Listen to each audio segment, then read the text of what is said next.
నేను తెల్లారి మళ్ళీ దాని మీద రివ్యూ మీటింగ్ పెట్టుకోవడం జరిగింది. అంటే మేము మాట్లాడితే, మనం క్వశ్చన్ చేస్తే, మనం ప్రశ్నిస్తే ఈ మంత్రులు పనిచేసేటట్లుంది. అట్లాగే మన వెంకట వీరయ్య గారు, కమల్ రాజు గారు మేమందరం ఆఫీసులో కూర్చొని అజయ్ గారితో, రవిచంద్ర గారితో, ఉపేందర్ రెడ్డి గారితో అందరితో మాట్లాడి రైతుల సమస్య మీద మనం ఒక లైన్ తీసుకొని పోరాటం చేయాలి అని చెప్పి నిర్ణయం తీసుకోగానే మంత్రులంతా ప్యాంట్లు సర్దుకొని, పంచలు సర్దుకొని రివ్యూల కార్యక్రమం మొదలు పెట్టారు. ఒక ఆయన ఈడ బస్తాలు ఉన్నాయా అంటాడు, అక్కడ మార్కెట్ ఉందా అంటాడు, ఇంకొకడ కొనుగోలు కేంద్రం ఉందా అంటాడు. హడావుడిగా రివ్యూలు పెట్టి తూతూ మంత్రంగా ముగించారు. ఇవాళ చూసుకుంటే ఈ జిల్లాలో ఎక్కడ కూడా కొనుగోలు అనేది జరగటం లేదు. కొనుగోలు జరిగినా అక్కడ బస్తాలు లేవు, బస్తాలుంటే లారీలు లేవు, లారీలుంటే మిల్లులు లేవు, మిల్లులకు పోతే డబ్బులు రావటం లేదు. ఇది ఈ రాష్ట్రంలో పరిస్థితి. కాబట్టి ఇప్పటికే రాష్ట్రంలో ఈ ప్రభుత్వం మీద ఒక తిరుగుబాటు మొదలైంది. ఒక పక్క ఆర్టీసీ కార్మికులు పెద్ద ఎత్తున ఆందోళన చేస్తున్నారు, ఇంకో పక్క ప్రభుత్వ ఉద్యోగులు మొత్తం కూడా రోడ్ల మీదకి వస్తూ ఉన్నారు. మనం కూడా ప్రతిపక్ష పార్టీగా రాబోయే రోజుల్లో మనం మరింత మిలిటెంట్ ప్రోగ్రాములు చేయాల్సిన బాధ్యత మనందరి మీద ఉంది. జిల్లా నాయకత్వం మొత్తం కూడా మీకు అండగా ఉంటది. రాబోయే రోజుల్లో కేసీఆర్ గారి మార్గదర్శకత్వంలో, కేటీఆర్ గారి నాయకత్వంలో మనందరం జిల్లాలో ఉన్నటువంటి గ్రామ స్థాయి నుంచి, మండల స్థాయి నుంచి, జిల్లా స్థాయి వరకు నాయకులందరం కూడా కలిసికట్టుగా ఈ యొక్క ప్రభుత్వం మెడలు వంచాల్సిన బాధ్యత మన మీద ఉంది. కేసీఆర్ గారు మళ్ళా రావాలి అనంటే ప్రజల తరపున మనం పోరాటం చేయాలి. కేవలం నినాదం ఇవ్వటం వల్లే సాధ్యం కాదు. అది గ్రామాల్లో ఉన్న అన్ని సమస్యలు తీసుకోవాలి, పట్టణంలో ఉన్న సమస్యలు తీసుకోవాలి, ప్రజల పక్కన ఉండాలి. ప్రజలకు ఏ సమస్య వచ్చినా మనం పరిష్కారం చేయాలి. నిన్న కొనిజల్ల మండలం నుంచి కాల్ చేశారు, అక్కడికి బస్తాలు పోతే కాంగ్రెస్ నాయకులు బెదిరించారట. కాంగ్రెస్ రైతులకే బస్తాలు ఇవ్వాలి, కాంగ్రెస్ రైతులకే కాటాలు పెట్టాలి, కాంగ్రెస్ రైతుల యొక్క ధాన్యమే లారీలు ఎక్కించాలని చెప్పారట. మేము అధికారులు ఫోన్ చేస్తే వారంటున్నారు, సార్ మమ్మల్ని అమ్మనాభూతులు తిడుతున్నారు సార్, మమ్మల్ని బెదిరిస్తున్నారు సార్, మేము బీఆర్ఎస్ పార్టీకి మద్దతుదారులమని ముద్రేస్తున్నారు సార్ అని అధికారులు వాపోతున్నారు. కొన్ని చోట్ల అధికారులేమో అక్కడ ఇక్కడ ఒక్కళ్ళిద్దరు అధికారులేమో కాంగ్రెస్ పార్టీకి వత్తాసు పలుకుతున్నారు. నేను ఈ వేదిక నుంచి జిల్లా అధికారులందరికీ చెప్తున్నాను, మీరు బీఆర్ఎస్ పార్టీ ఆధ్వర్యంలో తెలంగాణ ప్రభుత్వంలో పనిచేశారు, ఇప్పుడు కాంగ్రెస్ ప్రభుత్వంలో పనిచేస్తా ఉన్నారు. తెలంగాణ రాష్ట్రం ఉంది తెలంగాణ ప్రజల కోసం. మీరు తెలంగాణ ప్రజల కోసం పనిచేయండి, పార్టీల కోసం పనిచేయొద్దు. ఇవాళ కాంగ్రెస్ ఉండొచ్చు, రేపు బీఆర్ఎస్ రావచ్చు. కాబట్టి మీరు రైతుల సమస్య పరిష్కారం కోసం, రైతుల కోసం పనిచేయమని అధికారులకు విజ్ఞప్తి చేస్తా ఉన్నాం.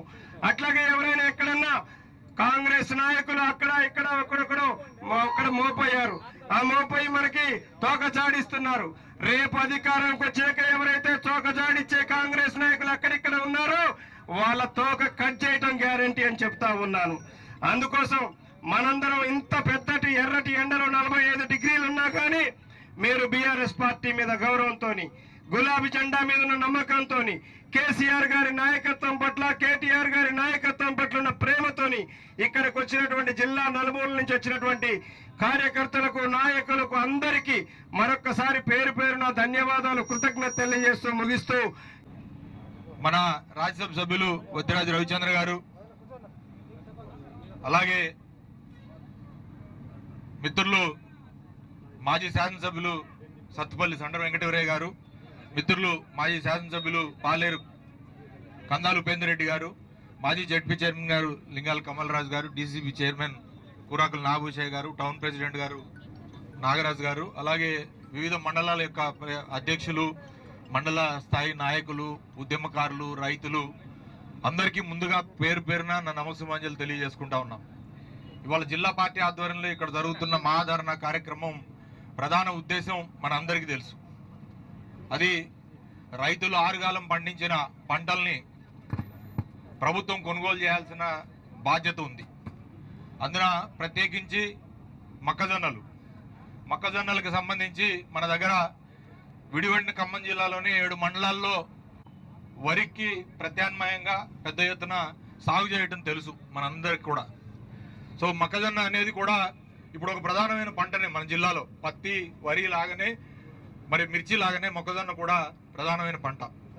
దాంతో పాటుగా మరి వరి సాగుకి సంబంధించి కూడా అనుకూలమైన వాతావరణాలు ఉండడం వల్ల వరి సాగు పెరిగింది, లేదా దిగుబడి కూడా పెరిగింది. కేసీఆర్ గారి ప్రభుత్వానికి ఉందని ఈ సందర్భంగా తెలియజేస్తాం. 4 లక్షల టన్నులు ఒక సీజన్లో. మరి ఆ రోజున ఉన్న ప్రతికూల అంశాలను అన్నిటిని కూడా తట్టుకొని నిలబడ్డారు. ఓ పక్కన కరెంట్ ఇదే మాట మొన్న 4-5 రోజుల క్రితం మన దగ్గర మీటింగ్ పెట్టి హరీష్ రావు గారు వచ్చి, ఏమయ్యా వ్యవసాయ మంత్రి నువ్వు అనుభవం అంటుంది, యాడిపోయిందా నీ అనుభవం, గంగలో కలిసిన అనుభవం, పార్టీలు మారటం తప్పితే నీకు ఏ అనుభవం ఉందా?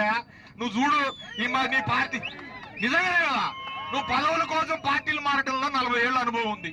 మక్కలు కొనటంలో లేదా అనుభవం?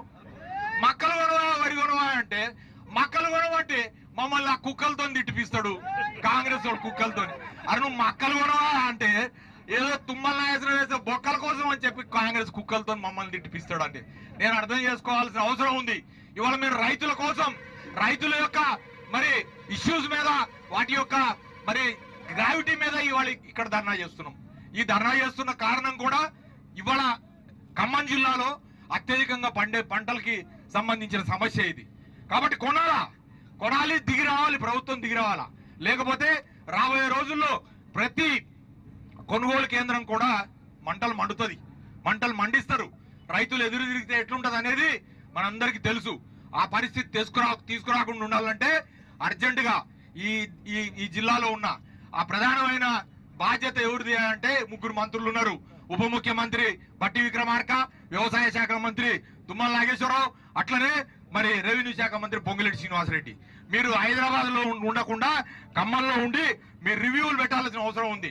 మేము కరోనా సమయం కాదు, మామూలు సమయం అయినా సరే, అది రబీ అయినా సరే, ఖరీఫ్ అయినా సరే, ఎన్ని రివ్యూ మీటింగ్స్ పెడుతుంటే లారీల పరిస్థితి, గోన్ సంచుల పరిస్థితి, ఎన్ని కొనుగోలు కేంద్రాలు, దాదాపు ఒకనొక సమయంలో 472 నుంచి 500 కొనుగోలు కేంద్రాలు కూడా కేవలం విడివడిన ఖమ్మం జిల్లాలోనే మేము ఓపెన్ చేసిన సందర్భం ఉందని ఈ సందర్భంగా తెలియజేస్తాం. మీకేమైందా? మీరెందుకు ఇంత భావదారిద్ర్యం? అందుకనే తెలంగాణ ప్రజలు ఇలా ఏం నష్టపోయారు అనేది ఇలా ఖమ్మంలో చూస్తా ఉన్నాం. కళ్ళకు కట్టినట్టు కనపడతా ఉంది.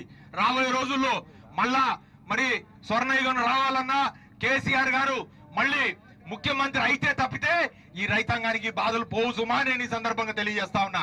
వాళ్ళకి ఎంతసేపు కమిషన్లు, లేకపోతే ఎంతసేపు పర్సంటేజీలు, లేకపోతే భూములు, లేకపోతే ఇతరత్ర విషయాల మీద ఉన్న ఇంట్రెస్ట్ రైతుల విషయాల మీద ఉండవు. కాబట్టి మీరు దయచేసి ఖమ్మం జిల్లా ప్రజలు ఇప్పటికైనా సరే చైతన్యవంతం మళ్ళీ కావాల్సిన అవసరం ఉంది. మళ్ళీ కేసీఆర్ ని తెచ్చుకోవాల్సిన అవసరం ఉంది. కేసీఆర్ వస్తేనే వీటన్నిటికీ శాశ్వతమైన పరిష్కారాలు లభిస్తాయని చెప్పి కూడా ఈ సందర్భంగా తెలియజేసుకుంటూ ఈ రోజు జరిగిన మహాధర్నా దృష్ట్యా మరి రైతులందరి యొక్క ఆకాంక్షలను తెలియజేయడానికి ఇక్కడ వచ్చినాం. జిల్లా కలెక్టర్ గారు మన యంత్రాంగం మనం పండుతున్నాయి. అయినా కూడా ఆ సమస్యలు ఏవి లేవు. ఇప్పుడు కేసీఆర్ గారి ప్రభుత్వంలో ఉన్న ప్రధానమైన సమస్యలన్నిటినీ కూడా కేసీఆర్ గారు అధిగమించి రైతాంగానికి ఏర్పరిచిన సౌలభ్యాలు ఏవైతున్నాయో ఆ కష్టాలు లేవు రేవంత్ రెడ్డి గారి ప్రభుత్వానికి. అందుకనే మొన్న జగిత్యాలలో కేసీఆర్ గారు అన్నారు, వండి వార్చిన ఆ వంటని వడ్డించడానికి మీకేందా తీట అని చెప్పి అడుగుతా ఉండే కేసీఆర్. నిజమా కాదా? వండి వార్చిండు కేసీఆర్. మంచినీళ్ళు లేకపోతే భగీరథ పథకం పెట్టిండు, మంచినీళ్ళు కడుపుండు ఆయన. కరెంట్ లేకపోతే 24 గంటలు కరెంట్ ఇచ్చిండు, ఛాలెంజ్ చేసి చూపించండి. 24 గంటలు కరెంట్ ఇచ్చి చూపించినాం. చెరువులు బాగు చేసినాం, మంచిగా అయింది. ఒక కాళేశ్వరం ప్రాజెక్టు, లేకపోతే సీతారామ ప్రాజెక్టు లాంటి బృహత్తర ప్రాజెక్టులను కూడా చేపట్టడంతో పాటుగా చిన్న నీటి పారుదల, మధ్య నీటి పారుదల, ఏదైతే కునారిల్లినియో ఆంధ్రలో సమైక్యాంధ్ర పరిపాలనలో కుంటుబడినాయో వాటన్నిటి కూడా బాగు చేసుకున్నాం. వాళ్ళకి ఆ సమస్యలు ఏం లేవు. అందుకనే కేసీఆర్ జగిత్యాలలో అన్నది, మీకు వండి వార్చిన మరి తిండిని కూడా పెట్టడానికి కూడా చాదగాట్లేదు ఈ ప్రభుత్వానికి. అందుకనే ఇప్పటిదాకా మీరు అన్నారు చూసిరా, కాంగ్రెస్ పోవాలి కేసీఆర్ కాదు, రేవంత్ పోవాలి, రేవంత్ పోవాలి అది చెప్పింది అక్కడ యాక్చువల్ గా. అయితే కాంగ్రెస్ పోవాలి అంటే కాంగ్రెస్ కి నాయకత్వం వహిస్తున్న ముఖ్యమంత్రి ఎవరు? రేవంత్ రెడ్డి. రేవంత్ రెడ్డి యొక్క అసమర్థ పరిపాలన వల్లనే కదా ఇవాళ రాష్ట్రంలో ఇన్ని అరిష్టాలు జరుగుతున్నాయి. కేసీఆర్ గారు పెద్ద మనిషి ముఖ్యమంత్రి ఉంటే మా కేబినెట్ మొత్తం కూడా ఆయన తీసుకున్న దిశానిర్దేశంలోనే పనిచేసి అద్భుతంగా పనిచేసినాం. అద్భుతంగా పనిచేయబట్టే రైతులకి ఒక బ్రహ్మాండమైన స్వర్ణయుగం అది. నిజంగా చెప్పాలంటే కేసీఆర్ గారి 10 సంవత్సరాల యొక్క పరిపాలన ఒక స్వర్ణయుగం లాంటిది. ఇవాళ ఏమైంది? రైతు ఏడ్చిన రాజ్యం, ఎద్దేడ్చిన వ్యవసాయం లెక్క ఈ తెలంగాణలో రైతుల పరిస్థితి తయారైందని చెప్పి సందర్భంగా తెలియజేస్తాం. పంట పండించడానికి అనువైన పెట్టుబడి సౌకర్యం కేసీఆర్ ఇస్తే దాన్ని పూర్తిగా ఇవ్వరు. ఇప్పటికి 2.5 సంవత్సరాలు అయిపోయింది, సగం సమయం అయిపోయింది. ఎన్ని కిస్తీలు పడ్డాయి రైతు బంధు? ఎన్ని కిస్తీలు పడ్డాయి రైతు బంధు? కేసీఆర్ ఉన్నప్పుడు 2.5 సంవత్సరాలంటే 5 కిస్తీలు పడుతుండే. 5 కిస్తీల్లో ఒకేసారి ఒక 10 రోజుల్లోనూ వారం రోజుల్లోనూ మొత్తం రైతు బంధు వస్తుండే. ఇవాళ ఒక్క రైతు బంధుకి ముక్కుకుంట మూలుక్కుంట సంవత్సరంలో 3-4 మీటింగులు, దానికి 3-4 సార్లు నొక్కుడు, మీట నొక్కుడు. ఒకసారి ఎకరం అంటారు, ఒకసారి ఏమో 2 ఎకరాలు అంటారు. ఆ తర్వాత వచ్చింది కొంతమందికి, రాంది చాలా మందికి అయింది. ఇది మన చరిత్ర ఏంది, వీళ్ళ చరిత్ర ఏందని. రైతు బంధు గురించి పెట్టుబడి అట్లా పోతే, పెట్టుబడి తర్వాత సరే అని చెప్పి వాళ్ళేదో తంటాలు పడి ఆ భార్య పుస్తకో లేకపోతే బంగారమో లేకపోతే ఇంకోటో సాహుకారు దగ్గర అప్పు తెచ్చుకొని వ్యవసాయం చేస్తూ ఉంటే, దానికి ఎరువు మందుల కోసం పోతే, యూరియా కోసం పోతే యూరియా లేదు. అసలు మన 10 సంవత్సరాల తెలంగాణ రాష్ట్రంలో యూరియా కోసం మళ్ళా ఎన్నడైనా చూసినామా? చెప్పులో ఇవి చూసినామా మనం? లేదు. పాస్ పుస్తకాల లైన్లు చూసినామా? లేదు. ప్రజలు వానల్లోనూ, చలికాలంలోనూ, ఎండాకాలంలోనూ యూరియా కోసం క్యూలు కట్టిన చరిత్ర మళ్ళీ చూసినామా మనం? కానీ కేసీఆర్ చెప్పిండు, ఒకవేళ గనక మీరు టీఆర్ఎస్ ని కానీ లేదా బీఆర్ఎస్ ని కానీ కోల్పోతే మళ్ళీ అదే పరిపాలన, పాత పరిపాలన వస్తుందని చెప్పడం జరిగింది. ఇప్పుడు అదే వచ్చింది. ఇప్పుడు వచ్చిన సాగు ఏంటంటే, యూరియా కొనాలంటే యూరియా లేదు, యాప్లో యూరియా అంటారు. షాపులో లేని యూరియా యాప్లో ఆడికెళ్ళి వస్తుంది. నీకు నాకు అర్థం కాదు. ఆ షాపులోనే యూరియా లేదు. ఇక మళ్ళీ ఆడికి పోతే ఆడ క్యూలు కడుతున్నారని ఈ తొండి ముఖ్యమంత్రి పెట్టిన ప్లాన్ యాప్ అని పెట్టిండు. నేను అడుగుతున్నా, ఎంతమంది రైతుల దగ్గర స్మార్ట్ ఫోన్లు ఉంటాయండి? స్మార్ట్ ఫోన్లు అందరి దగ్గర ఉంటాయా? స్మార్ట్ ఫోన్లు లేకపోతే యాప్ ఎట్లా పనిచేస్తుంది? అసలు స్మార్ట్ ఫోన్ నువ్వు అందరు ప్రతి రైతుకి స్మార్ట్ ఫోన్ ఇవ్వు. స్మార్ట్ ఫోన్లు ఇవ్వడం చేత కాదు, స్మార్ట్ ఫోన్ ఇచ్చి యాప్ పెట్టు. లేదు. రైతుల దగ్గర ఉన్న చిన్న ఫోన్ ఉంటుంది, దాంట్లో ఎట్లా బుక్ చేయాలా? సో ఇవాళ యూరియా దగ్గర సమస్య. సరే పండిద్దామంటే మళ్ళా కరెంటు, మళ్ళా అదే తలకాయ నొప్పి. మళ్ళీ ఇంతకు ముందు వచ్చి ఉన్నట్టే తెల్లారుజామున కరెంటు, పాములు తేళ్లు గుట్టుడు, ఎప్పుడు కరెంటు వస్తుందో ఎప్పుడు కరెంటు పోతుందో తెలియదు. ఆ పరిస్థితి తెచ్చుకున్నాం మళ్ళీ రాష్ట్రంలో. ఆ పరిస్థితి తెచ్చుకున్న తర్వాత కష్టపడి ఏదో చేసి ఆరుగాలం కష్టపడి పంట పండిస్తే, ఆ పంటను తీసుకొచ్చి మళ్ళా కొనుగోలు కేంద్రాల దగ్గర పెడితే కొనుగోలు కేంద్రాలు తెరవరు. ఆ కొనుగోలు కేంద్రాల్లో మరి ఒకటే తెలిసినా కొనరు, లేకపోతే ఇంతనే కొంటాం అంటారు. లేకపోతే బస్తాలు కూడా మరీ అన్యాయం కాకపోతే అయ్యేమన్నా కాంగ్రెస్ బస్తాలే? నాకు అర్థం కాదు. బస్తాలు ఇవ్వరా? కేసీఆర్ గారు ఉన్నప్పుడు బస్తాలు ఎన్ని కావాలంటే అన్ని దండిగా ఉంటుండే బస్తాలు ఉంటుండే. బస్తాలకి కాంగ్రెస్ బస్తా, లేకపోతే కాంగ్రెస్ రైతు, లేకపోతే కాంగ్రెస్ రైతు బంధు, లేకపోతే కాంగ్రెస్ రైతు బీమా గిట్లుంటదా? కేసీఆర్ ఇచ్చిందంటే అందరికీ రైతు బంధు, అందరికీ రైతు బస్, అందరికి బస్తా, అందరికి ఫ్రీ కరెంట్, అందరికి కళ్యాణ లక్ష్మి, అందరికి జాతి వారక్. అప్పుడేమన్నా కాంగ్రెస్ లేకపోతే తెలుగు చెప్తే మన టిఆర్ఎస్ అని చెప్పి చూసినాం? ఆ రోజు అందరికి ఇచ్చినావా లేదా? డబుల్ బెడ్రూమ్ అయినా ఇచ్చినాము, కళ్యాణ లక్ష్మి అయినా. ఇది ప్రజలకు ఆవేశానికి ఇది ఒక గొప్ప నిదర్శనం. రైతులు పండించినటువంటి ధాన్యాన్ని కొనుగోలు చేయలేని రాష్ట్ర ప్రభుత్వం ఆల్టర్నేట్ గా మొక్కజొన్నలు పండిస్తే బాగుంటుందేమోనని చెప్పి సలహా ద్వారా మొక్కజొన్నలు కూడా వేసుకుంటే మొక్కజొన్నలు కూడా కొనలేని దద్దమ్మ ప్రభుత్వం 2400 ఎంఎస్పి ప్రైస్ ఉంటే, రేట్ ఉంటే కనీసం 1500-1600 కూడా మార్కెట్లో ఎవరు కొనని పరిస్థితి. రైతులు ఎక్కడికక్కడ కళ్ళాలలో పొలాలలో పెట్టుకొని ఉన్నటువంటి పరిస్థితి.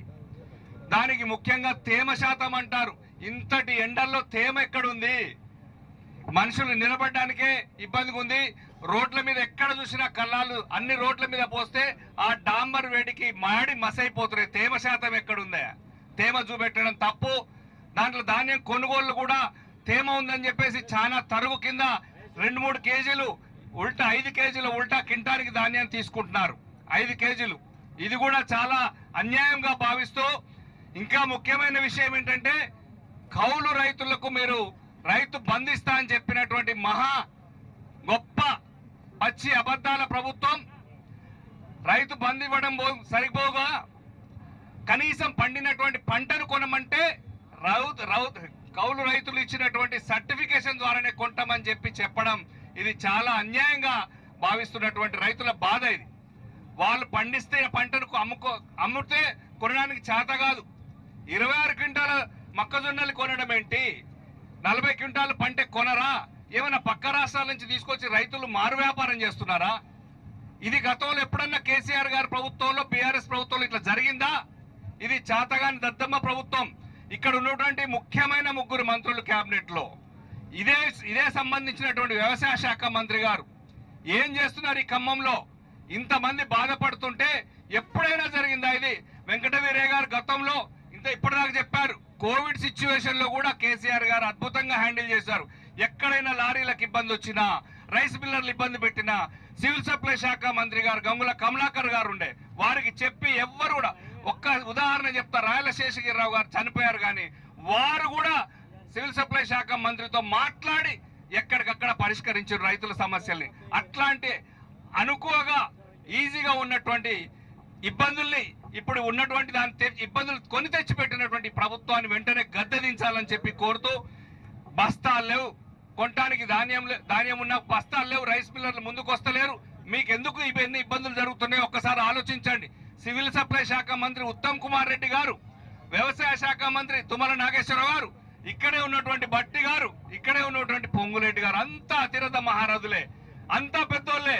కానీ ఈ చిన్న సమస్య, ఒక్క మెస్సీ ఫుట్బాల్ టోర్నమెంట్ ఆడి పెట్టినంత ఖర్చు కూడా కాదు మొక్కజొన్నలో పెట్టే ఖర్చు, మొక్కజొన్నలు కొనడానికి పెట్టాల్సిన ఖర్చు. దాని మీద కాన్సన్ట్రేట్ చేయడానికి కూడా మీకు వీలవుతలేదంటే రైతుల మీద మీకు ఎంత కాన్సన్ట్రేషన్ ఉంది, ఎంత ప్రేమ ఉందనేది అర్థమవుతుంది. మొన్న చూశారు, మా కాళేశ్వరం ప్రాజెక్టు మీద ఈజీగా మీరు మమ్మల్ని గొప్పగా అబద్ధాలు చెప్పి ఎన్నో చెప్పినప్పుడు కూడా కోర్టు కొట్టేస్తే మా రైతుల కళ్ళల్లో ఆనందం. ఇప్పుడు కనీసం ఆ నీళ్లు కూడా మీరు ఇచ్చే పరిస్థితిలో లేకు, కరెంటు లేదు, మీరేం పట్టించుకునే పరిస్థితి లేదు. కనీసం ఇప్పటికైనా కూడా కళ్ళు తెరిచి రైతులను ఆదుకోవాలి. కొనుగోలు కేంద్రాలు వెంటనే తెరవడమే కాదు, దగ్గరుండి కొనించాలి. ఇక్కడ మంత్రులందరూ కూడా చేయాలని చెప్పేసి మనస్ఫూర్తిగా కోరుకుంటా. యూరియా యాప్లు అంటే మా తన్న చెప్తున్నాడు, ఈ యాప్ల చుట్టూ తిరిగి కాళ్ళ వాపులు వచ్చినాయి తప్ప యూరియా దొరకట్లేదు అని చెప్పేసి చెప్తున్నారు. ఇవన్నిటి మీద కూడా వ్యవసాయ శాఖ మంత్రి, ముఖ్యమంత్రి ఇమ్మీడియట్ గా చర్య తీసుకొని రైతులను ఆదుకోవాలి.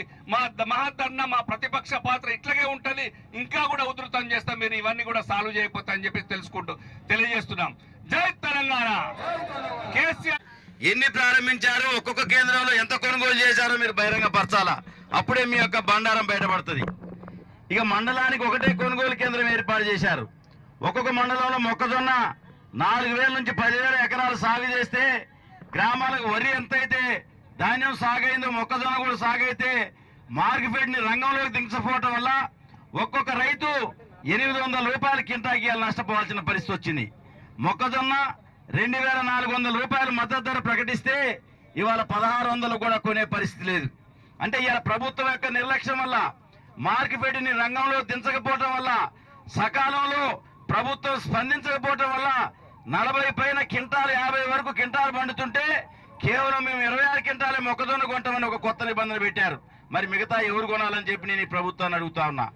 రాష్ట్రంలో 9,000 వరి ధాన్యం కొనుగోలు కేంద్రాలు ప్రారంభిస్తున్నాం, మేము బోనస్ కూడా ఇస్తామని చెప్పి మన ఉత్తమ్ కుమార్ రెడ్డి గారు ప్రకటించారు. ఇప్పటికే ఖమ్మం జిల్లాలో పచ్చోట్లని 70% అమ్మిన తర్వాత ఏ రైతుకి మీరు బోనస్ వేస్తారో స్పష్టం చేయాలా. అంటే ఇప్పటికే పోయిన యాసంగి కాలంలో మీరు బోనస్ వేయలే. ఈసారి మీ యొక్క నిర్లక్ష్యం వల్ల ప్రభుత్వం మరి ధాన్యం కొనుగోలు చేయదని చెప్పి రైతాంగం పచ్చోట్లనే కల్లాలు అమ్ముకుంటున్నారు. 1,600కి స్టార్టింగ్ లో అమ్ముడుపోయిన పచ్చోట్లు ఇవాళ కేవలం 1,200 రూపాయలు కూడా కొనుగోలు చేయట్లే. అంటే ఒక్కొక్క కింటాకి 500 రూపాయలు నష్టపోతున్నారు. 50 క్వింటాలు ఒక రైతు ధాన్యం ఈరోజు పండిస్తుంటే ఈ ప్రభుత్వ నిర్లక్ష్యం వల్ల 25,000 రూపాయలు ఒక ఎకరానికి నష్టపోయే పరిస్థితి కనపడుతుంది. అందుకనే ఈ మూర్ఖపు ప్రభుత్వం మొండి వైఖరిని విడనాడాలి, రైతు వ్యతిరేక విధానాలు విడనాడాలి. ఈ ప్రభుత్వం సంక్షోభం వల్ల ఇవాళ రైతు బంధు సక్రంగా పడట్లే, రైతు బీమా సక్రంగా లేదు, కొనుగోలు కేంద్రాలు లేవు. చివరికి అక్కడక్కడ కొనుగోలు కేంద్రాలు ప్రారంభిస్తే కాంగ్రెస్ పార్టీ నాయకులు చెప్పిన వాళ్ళకి బస్తాలు ఇస్తున్నారు తప్ప, కాంగ్రెస్ నాయకులు చెప్పిన వాళ్ళ ఇళ్లలోనే బస్తాలు పెడుతున్నారు తప్ప, ఐకేపీ కేంద్రాల్లో కూడా కాంగ్రెస్ నాయకుల యొక్క పెత్తనమే సాగుతుంది తప్ప రాజకీయాలకు అతీతంగా కొనుగోలు జరగట్లే. గతంలో కేసీఆర్ గారు ముఖ్యమంత్రిగా ఉన్నప్పుడు రైతు కేంద్రంగా పనిచేశాం తప్ప రాజకీయాల కేంద్రంగా పనిచేయలే. ఎవరు రైతైనా ధాన్యం పండిస్తే బస్తాలు నేరుగా కొనుగోలు కేంద్రం నుంచి వచ్చాయి, లారీలు సక్రంగా వచ్చాయి, మిల్లులకు పోయేవారు. కానీ ఇవాళ ఈ ప్రభుత్వ నిర్లక్ష్యం వల్ల కొన్ని మండలాల్లో మరి రాజకీయ జోక్యం పెద్ద ఎత్తున పెరిగిపోయి ఐకేపీ సెంటర్లో కానీ డిసిఎంఎస్ సెంటర్లో కానీ కోఆపరేటివ్ సెంటర్లో వాళ్ళు చెప్పిన వాళ్ళకే బస్తాలు ఇవ్వాలనే ఒక దుర్మార్గకరమైన ఆలోచన పెత్తందారి వైఖరి అవలంబించడం వల్ల ఇలా రైతాంగం తీవ్రమైన ఇబ్బంది పడతా ఉన్నారు. ఇప్పటికైనా జిల్లా కలెక్టర్ గారు ఈ అన్ని సమస్యల మీద స్పందించి 1000 ఎకరాలకు మొక్కజొన్నకి ఒక కొనుగోలు కేంద్రం ఏర్పాటు చేయాలని, ధాన్యం ఏదైతే 308 కేంద్రాలు మీరు జిల్లాకు మంజూరు చేశారో అన్ని ప్రారంభించి తక్షణమే రైతాంగం దగ్గర మిగిలిన ధాన్యం ఇప్పటికే 70% ధాన్యం అయిపోయింది. మీరు కొనాల్సింది కేవలం 30%. ఈ 30% కూడా కొనకపోతే ఇంతకంటే అసమర్థమైన ప్రభుత్వం ఎక్కడా ఉండదు. కరోనా లాంటి కష్ట సమయంలో కేసీఆర్ గారు ప్రాణాలను కూడా సైతం లెక్క చేయకుండా మమ్మల్ని అందరినీ కొనుగోలు కేంద్రాలకు పంపిస్తే ఒక్క రైతుకు కూడా ఇబ్బంది లేకుండా కొనుగోలు చేసిన ఆ సందర్భం ఎక్కడ? ఈరోజు అట్లాంటి విపత్కర పరిస్థితి లేకపోయినా అన్ని అనుకూలించి రైతు పంట పండిస్తే కొనుగోలు చేయని ఈ ప్రభుత్వ నిర్లక్ష్యం ఏ రకంగా కనపడుతుందో యావత్ రైతాంగం కనపడి ఈ ప్రభుత్వాన్ని గద్దె కూల్చేందుకు తప్పనిసరిగా రైతందులు కూడా చేతినివ్వాలని చెప్పి ఈ సందర్భంగా విజ్ఞప్తి చేస్తూ కేసీఆర్ గారు రావాలి, కాంగ్రెస్ పోవాలనే నినాదాన్ని గ్రామాన రైతు సోదరులు మారుమోగించాలని చెప్పి ఈ సందర్భంగా విజ్ఞప్తి చేస్తూ సెలవు తీసుకుంటున్నాను. రాష్ట్ర ముఖ్యమంత్రి గారు ఇచ్చిన ప్రకటనను నమ్మి ప్రత్యామ్నాయంగా 2 లక్షల ఎకరాల్లో మొక్కజొన్న సాగు చేయడం జరిగింది. ఈ పంటలన్నీ వచ్చి నెల రోజులు కావస్తున్నా ఇప్పటి వరకు ఒక సమీక్ష కానీ ఎక్కడ కొనుగోలు కేంద్రాలు పెట్టాలి, ఎన్ని వేల ఎకరాల మొక్కజొన్న పండితే కొనుగోలు కేంద్రాలు ఏర్పాటు చేయాలనో ప్రభుత్వానికి ఒక స్పష్టమైన అవగాహన లేకపోవటం, ఒక ప్రణాళిక లేకపోవటం, ముందు చూపు లేకపోవటం, వీటన్నిటి ఫలితంగా మొక్కజొన్న రైతులు, వరి పండించిన రైతులు తీవ్రమైన ఇబ్బంది పడుతూ ఉన్నారు. అదే కేసీఆర్ గారు ముఖ్యమంత్రిగా ఉన్నప్పుడు పంటలు వస్తున్నాయంటే ఏ పంట ఎప్పుడు వస్తుందో నెల రోజుల ముందే ప్రభుత్వ యంత్రాంగాన్ని, జిల్లా కలెక్టర్లని, సంబంధిత శాఖల్ని సమన్వయం చేసి ఎప్పటికప్పుడు కూడా మరి ముందస్తుగా కొనుగోలు ప్రణాళికలు ఏర్పాటు చేయడం జరిగింది. కానీ ఈరోజు అట్లాంటి పరిస్థితి లేకపోవటం వల్ల మొక్కజొన్న రైతులు కానీ వరి పండించిన రైతులు కానీ తీవ్రమైన ఇబ్బందులు పడుతున్న విషయం మనందరికీ తెలుసు. ఏప్రిల్ 2వ తారీఖున ధాన్యం కొనుగోలు ప్రారంభిస్తే ఏప్రిల్ 2వ తారీఖున ధాన్యం కొనుగోలు ప్రారంభిస్తే ఇవాళ 23వ తారీఖు 24 ఇప్పటి వరకు కూడా ఒక్క కొనుగోలు కేంద్రంలో కూడా కొనుగోలు ప్రారంభించకపోవటం ఈ ప్రభుత్వం యొక్క నిర్లక్ష్య వైఖరికి ఇంతకంటే నిలువెత్తు నిదర్శనం లేదు. కేవలం మనం ఆందోళన చేస్తున్నామనో, మనం ఖమ్మంలో ఒక ప్రెస్ మీట్ పెట్టి ఆందోళనకు పిలిపిస్తే అడావుడిగా తెల్లారే కొనుగోలు కేంద్రాలు ప్రారంభిస్తున్నట్టుగా మరి బ్యానర్లు ఏర్పాటు చేసి 22 రోజులైనా కావలసిన లారీలు కానీ ఏ మిల్లుకి ఏ రకంగా పోవాలో ఆ పోయే దానికోసం ధాన్యానికి సంబంధించిన మిల్లుల అలాట్మెంట్ కానీ కొనుగోలు కేంద్రాలకు స్పష్టమైన ఆదేశాలు ఇవ్వకపోవడం వల్ల ఇవాళ రైతాంగం తీవ్రమైన ఇబ్బందులు పడతా ఉన్నారు. ఒక పక్కన మండుటెండలు, గాలి దుమారం, వానలు వస్తున్నా ఈరోజు తెలంగాణ ప్రభుత్వం నిర్లక్ష్య వైఖరికి వల్ల ఖమ్మం జిల్లాలో మొక్కజొన్న రైతులు కానీ ముఖ్యంగా కౌలు రైతులు కూడా తీవ్రమైన ఇబ్బందులు పడతా ఉన్నారు. ఇవాళ ప్రభుత్వం అందరికీ, ప్రింట్ అండ్ ఎలక్ట్రానిక్ మీడియా మిత్రులందరూ కూడా హృదయపూర్వక నమస్కారాలు. మీరందరూ ఒక్క నిమిషము గత మన ప్రభుత్వం ఉన్నప్పుడు ఏం జరిగింది, రైతుల పట్ల ఎట్లా ఉంటుంది, ఒక ఫెర్టిలైజర్ కావచ్చు, లేకుంటే వడ్లు కొనటం కావచ్చు, మొక్కజొన్నలు కొనటం కావచ్చు, ఏ విధంగా జరిగింది ఒక్కసారి గుర్తు తెచ్చుకోండి. నాకు ఇప్పటికి కూడా గుర్తు, 5-10 బస్తాలున్న రైతులు కూడా ఫోన్ చేసి, సార్ నా దగ్గర ట్రాక్టర్ లేదు, మా దగ్గరికే లారీని పంపించమంటే వేయింగ్ మిషన్ కూడా అక్కడికి పంపించి చాలాసార్లు మేము తీసుకున్న రోజులు ఉన్నాయి. మేము మామూలుగా వేసంగి కానీ వానాకాలంలో కానీ సర్పంచ్ స్థాయి నాయకులను కూడా ఇన్వాల్వ్ చేసి లాస్ట్ గింజ కొనేంత వరకు కూడా మనం ఒక్కరోజు కూడా ఆగకుండా ఎవరు అర్ధరాత్రి ఫోన్ చేసినా ఎప్పుడు ఫోన్ చేసినా మాట్లాడి ఎవరికి ఏ ప్రాబ్లం ఉన్నా ఖచ్చితంగా ఒడ్లు కానీ మొక్కజొన్నలు కానీ కొనేదానికి లాస్ట్ గింజ కొనేంత వరకు కూడా మేము ఆగకుండా కొనిపించినాం. కానీ ఈ రోజున మీరు ప్రభుత్వము రకరకాలుగా కండిషన్స్ పెట్టి రకరకాల పెట్టి ఈ విధంగా చేయటం కరెక్ట్ కాదు. రైతుల పట్ల ఇట్లా బిహేవ్ చేయటం కరెక్ట్ కాదు. కాబట్టి ముఖ్యంగా ప్రభుత్వాన్ని మేము అందరం కూడా మీ అందరి తరఫున డిమాండ్ చేసేది ఖచ్చితంగా ఎలాంటి రిస్ట్రిక్షన్స్ ఎలాంటి కండిషన్స్ లేకుండా లాస్ట్ రైతు పండించిన లాస్ట్ మొక్కజొన్న కానీ ఒడ్లు కానీ ఖచ్చితంగా కొనాలని రైతులను ఆదుకోవాలని ఖచ్చితంగా డిమాండ్ చేస్తూ రైతులకు ఈ కష్టాలు ప్రభుత్వం మీద ఉన్నది. ఖచ్చితంగా ప్రభుత్వం వెంటనే స్పందించి జిల్లాలో ఉన్న మంత్రులు కానీ ప్రభుత్వం కానీ ఖచ్చితంగా స్పందించి రైతులకు ఇబ్బంది లేకుండా చూడాలని ఖచ్చితంగా డిమాండ్ చేస్తూ మీ అందరికి కూడా మరొకసారి హృదయపూర్వక నమస్కారాలు. ఖమ్మం జిల్లా రైతాంగం పట్ల ఈ జిల్లాలో ఉన్నటువంటి ముగ్గురు మంత్రులు నిర్లక్ష్యంగా వ్యవహరిస్తున్నటువంటి నిర్లక్ష్యాన్ని నిరసిస్తూ వారి యొక్క అవగాహన రాహిత్యాన్ని నిరసిస్తూ జిల్లా పార్టీ ఆధ్వర్యంలో జరుగుతున్నటువంటి మహాధర్నా కార్యక్రమానికి అధ్యక్షత వహిస్తున్నటువంటి మన జిల్లా పార్టీ అధ్యక్షులు తాతా మధుసూదన్ గారు, ఈ కార్యక్రమంలో పాల్గొంటున్నటువంటి మన మాజీ మంత్రివర్యులు పువ్వాడ అజయ్ కుమార్ గారు, రాజ్యసభలో మన పార్టీ ఉపనాయకులు వద్దిరాజు రవిచంద్ర గారు, సీనియర్ మాజీ శాసనసభ్యులు సండ్ర వెంకటవీరయ్య గారు, పెద్దలు పాలేరు మాజీ శాసనసభ్యులు కంగాల ఉపేందర్ రెడ్డి గారు, కోరాకుల నాగభూషయ్య గారు, త్యాగరాజు గారు, అలాగే పెద్ద ఎత్తున ఈ ధర్నా కార్యక్రమానికి హాజరైనటువంటి మండలాల్లో మరి బాధ్యతలు తీసుకొని పెద్ద ఎత్తున తరలించినటువంటి మండల నాయకులకు గ్రామ పార్టీల రూపాయల కింటాకి నష్టపోవాల్సినటువంటి పరిస్థితి వస్తూ ఉంది. అంతేకాదు ఇలా ఒక ఎకరానికి 40 నుంచి 50 క్వింటాల మొక్కజొన్నలు వస్తే అందులో 26 క్వింటాలు మాత్రమే కొనాలనేటువంటి నిబంధన పెట్టారు. అంటే 40 క్వింటాలు అయితే 14 క్వింటాలు బయట అమ్ముకోవాల్సినటువంటి పరిస్థితి వస్తుంది. అంటే ఎందుకని ఈ దుస్థితి? మరి అత్యధికంగా రైతులు పండించినటువంటి పంటని కొనాలనేటువంటి సోయి మీకు లేకపోవటమా, లేకపోతే మీరు రైతుల పట్ల నిర్లక్ష్యంగా వ్యవహరించటమా ఏంటి అనేటువంటి దాన్ని మనం ప్రశ్నించాల్సినటువంటి అవసరం ఉంది. అంతేకాదు ఈరోజు మనం కొనుగోలు కేంద్రాలు ప్రారంభం చేయాలి అని చెప్పేసి అంటా ఉన్నాం.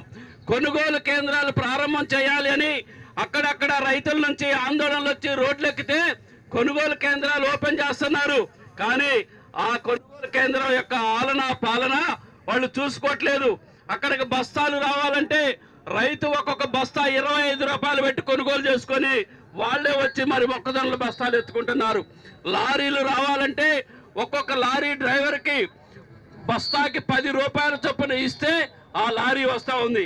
అంటే పండించినటువంటి పంటని అమ్ముకోవాలంటే రైతులు బస్తాలు కొనుక్కోవాలి, లారీ డ్రైవర్లు మేనేజ్ చేసుకోవాలి, లారీ ఓనర్లు మేనేజ్ చేసుకోవాలి, అలాగే కింద కాటా వేసేటువంటి వాళ్ళని మేనేజ్ చేసుకోవాలి. మరి అన్ని రైతే చూసుకుంటే ఇక్కడ ఉన్నటువంటి మంత్రులు మరి గుడ్డి గుర్రాలకు పళ్ళు తోగుతున్నారా అని చెప్పేసి మనం అడగాల్సినటువంటి అవసరం ఉన్నది. అందుకనే మరి ఒక్కొక్కళ్ళు ఒక్కొక్క పనిలో ఉన్నారు. ఒకళ్ళు కమిషన్లు దోసుకునే పనిలో ఉన్నారు, ఒకళ్ళు భూముల పేరుతో దోసుకునే పనిలో ఉన్నారు, మరొకళ్ళు డబ్బుల పేరుతో దోసుకునేటువంటి పనిలో ఉన్నారు తప్ప ఇక్కడ రైతుల గురించి పట్టించుకునేటువంటి మరి పరిస్థితి లేదు. అందుకనే ఈరోజు పండినటువంటి ప్రతి గింజని ఈ రాష్ట్ర ప్రభుత్వం కొనుగోలు చేయాలి. ఆనాడు మరి మన ప్రభుత్వంలో కొనుగోలు చేశామంటే ఇక్కడ ఉన్నటువంటి వాళ్ళందరూ కూడా ఆనాడు శాసనసభ్యులుగా ఉన్నారు. మంత్రి గారు ఆనాడు గోడౌన్లు మన దగ్గర లేకపోతే మీ అందరికీ తెలవాలి. ఆనాడు మన వాళ్ళు పడ్డటువంటి కష్టం. ఎక్కడ జిన్నింగ్ మిల్లులు ఖాళీలు ఉన్నాయి.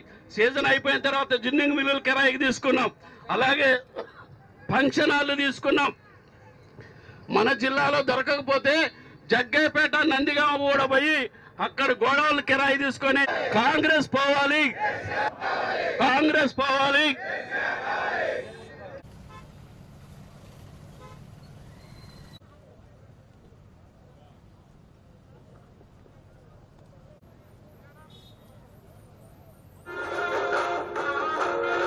హలో ఇప్పుడు వస్తారు.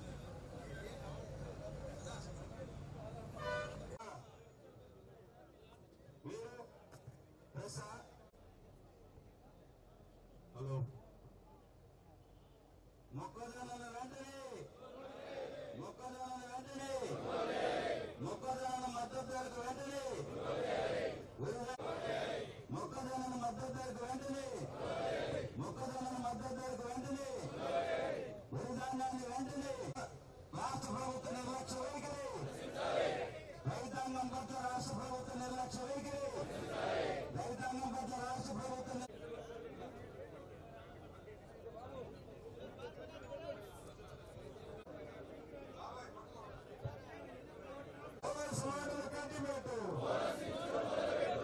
రైతు పండించిన ధాన్యానికి మీరంతా కొనుగోలు కేంద్రాలు వెంటనే తెరవాలి. చేతులు ఉన్నాయి కదా. జై తెలంగాణ.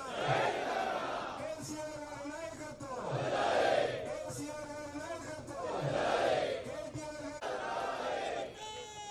తెలంగాణ రైతాంగ వ్యతిరేక కాంగ్రెస్ ప్రభుత్వం. తెలంగాణ వద్దురా నాయన, వద్దురా నాయన, వద్దురా నాయన. తెలంగాణ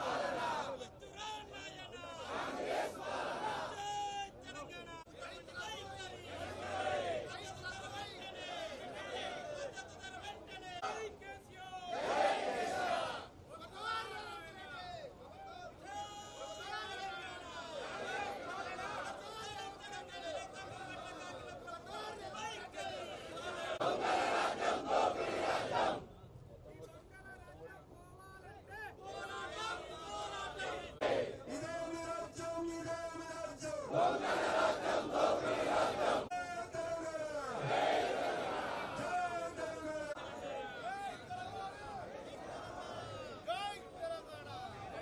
ఎకరాలే ఉన్నాయి కాబట్టి దీనికి మనం ఇచ్చిన జిల్లా పార్టీ అధ్యక్షులు డాక్టర్ మసూద్ గారు ఈరోజు రైతులు ఎదుర్కొన్న సమస్యల్లో కొంచెం మనం చేసే ధర్నా కార్యక్రమం కొంచెం ముందే కొంచెం బాగుండేది. మా మాజీ శాసనసభ్యులు వెంకయ్య గారు ఈ ధర్నా కార్యక్రమం పెడితే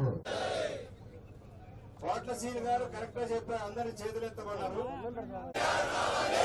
తెలంగాణ కేసీఆర్ గారి నాయకత్వం. Thank you. ఇప్పుడు మన ప్రధాన నాయకులు, మన జిల్లా బాధ్యులు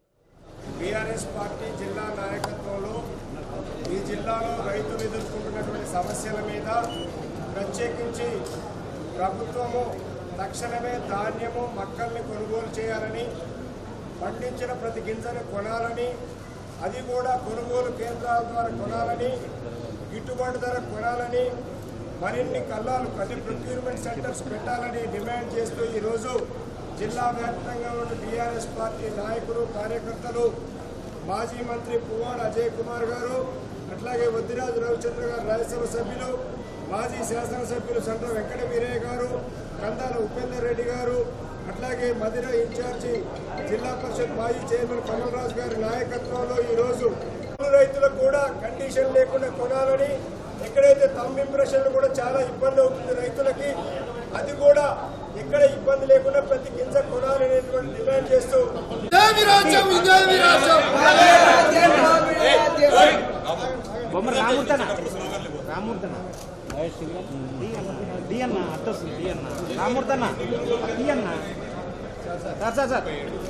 చూడాలి.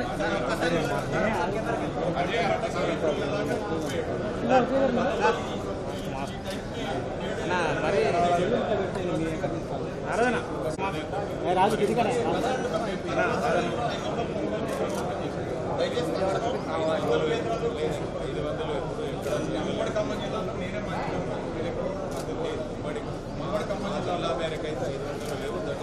ఉమ్మడి ఖమ్మం జిల్లాలో 500 కొనుగోలు కేంద్రాలు మేము ఓపెన్ చేసి, కొనుగోలు కేంద్రం అంటే ఏంటి తెలుసా, కూడా ప్రతి క్షేత్రం దగ్గర రైతు దగ్గర ప్రతి ఊర్లో కొనుగోలు కేంద్రం పెట్టినాం. అంటే మీరు అనుకుంటున్న కొనుగోలు కేంద్రం అంటే ఏదో పిఎస్ఐఎస్ అని కాదు. అట్లాంటి పరిస్థితుల్లో కూడా అన్ని ఊర్లలో కూడా మీరు కొనుగోలు కేంద్రం మీరు ఇప్పుడు 37 కొనుగోలు కేంద్రాలకి ఏ ఊళ్ళకి మనకి సరిపోతుంది. దయచేసి తక్షణం ప్రభుత్వం స్పందించి రైతులను ఆదుకోవాలని మేము మిమ్మల్ని కోరుతాం. జై తెలంగాణ.